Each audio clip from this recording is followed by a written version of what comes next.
What's up, everyone? This is Corey Porter back with another video for y'all today. So today we're going to be looking at Loki, Season 1, Episode 3. I'm going to mispronounce this, but I think it's titled Lamantis. It's an alien planet in the year like 2077. This is where we pick up off of Season 2. Getting into non-spoilers first, I think it was a solid episode. I think probably it's the weakest of the three, but it's still a very good episode as far as like furthering the plot and furthering the story. I think it does the least amount of work, but there are a lot of like really good little moments that kind of really elevate it. We don't really get a lot of progression though. Anyway, we get into the TVA agency, jumping through the door that Lady Loki, who we now know is named Sylvie, she reveals that in the episode tonight, and Loki jump into. And then they're going through there, and some different things happen, and they end up on this alien planet that's about to be a part of an apocalypse event. Is kind of where we're at, and then different things happen there. They kind of go on a journey, and there's a lot of relationship and relationship and like just bonding between Sylvie, Lady Loki, and our Loki as they kind of try to find a way to get off this planet. But like I said, overall, I think it's a solid episode. I think it is the weakest of the three, but I still think it's pretty good in the whole grand scheme of things. There's a lot of callbacks to other things in this episode, which I think kind of really elevate it. We continue to get these callbacks to Thor: The Dark World, which I think is magnificent. I mean, that movie is terrible, but they keep making it relevant. The more and more that they do, whether it's the shows, other movies, everything like that. But anyway, that's the end of the non-spoilers. We'll get into spoilers now in 3, 2, 1, go.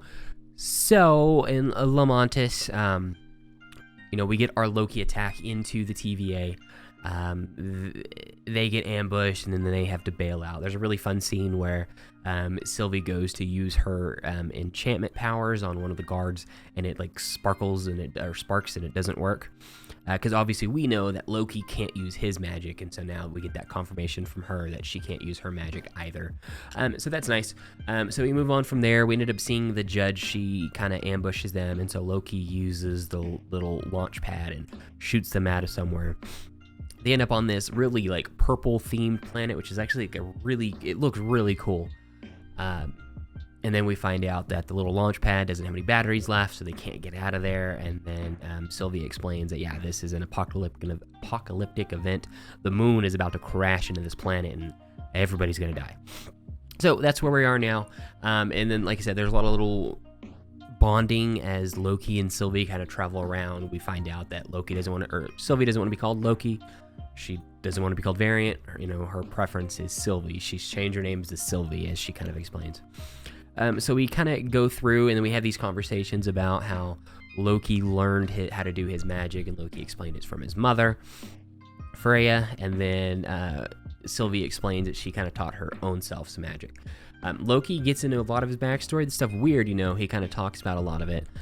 We don't get a lot of backstory into Sylvie. She doesn't really go in there. What does that 100% mean? We don't know. I know there is a lot of debate whether this is actually a Loki or not, or if this is perhaps maybe, Sylvie in the comics. From what I remember, the Enchantress created a character that ended up being called Sylvie. So it wasn't actually a Loki variant. We'll see. She's still kind of referred to her as not going by Loki, but preferring to go by Sylvie. I think ultimately in this timeline they are going to make her a Loki variant, maybe not. But regardless of what they do, something that does need to be talked about is the chemistry between the two. There's a lot of just interconnected chemistry, the way they, the two actors, Tom Hiddleston and Sophie DiMara or Martin, something like that. I don't remember her name, forgive me, but the two actors are fantastic together. But just the two Lokis, there's a lot of like sexual chemistry, which is really weird. Obviously, because assuming that is still a Loki and not something else or someone else. We also get a confirmation that Loki is officially bi. When they get on a train in order to go to the Ark to try to get off the planet, they have a conversation about Sylvie's trying to find out more information about Loki, and they're talking about, do you have a significant other somewhere around? And Sylvie's kind of jokes that she doesn't really have anybody because she's hopping around back and forth. She does make a really interesting comment that the TVA has been chasing after her entire life. So that's interesting. But then she asks Loki if he has any princesses or princes, off on a distant land or anything like that. And he's like, no, a little bit of both, but nothing serious. So we get that confirmation Loki's bi, which we already had a little bit of influence by that whenever we got the gender fluid reveal before the show even started. So I know that's going to make a lot of people happy, which I think is really awesome that we actually have that type of character in the MCU, in the Disney MCU, and all that kind of stuff. So that's good to see. I know there's been conversation that Valkyrie is. I know Tessa Thompson has said she is, but this is the first one in a show or in a movie where it's pretty blatant. So anyway, we get this really cool scene where Sylvie kind of dozes off, and when she wakes up, she finds Loki drinking and singing and dancing with all the people on this train, and he's having just an absolute wonderful time. He's back in his variant outfit, or TVA variant outfit. And he's singing and Asgardian, and then it gets this really cute kind of callback back all the way to Thor 1, where after he finishes drinking, he takes his glass and throws it down and yells, "Another!" just like Thor did back in the original Thor. So that's really cool. Again, they're brothers, so there should be some similarities there, but getting those constant callbacks. Continuing with the conversation about his mother and stuff, he talks about how when he was a kid, she would do all this really cool magic, like show fireworks out of her hand, and tell Loki that he could do it if he wanted to because he could do anything. We get a little callback to that later where Loki goes to raise his hand up to do something, and he's looking for a ticket, and instead of making a ticket appear, he makes the fireworks appear, which is really cute. Really just goes to show how important she was to Loki, which, as we've already known. But anyway, we get thrown off the train and kind of end up in the middle of nowhere, and we do get a reveal that I don't know that this was necessarily expected or not, but that the variants, the TVA officers were not created by the Timekeepers, which is what we were led to believe, not only by Mobius, but I think Mrs. Minutes alluded to that at some point or another. At least Mobius has it in his head that they've been created by the Timekeepers.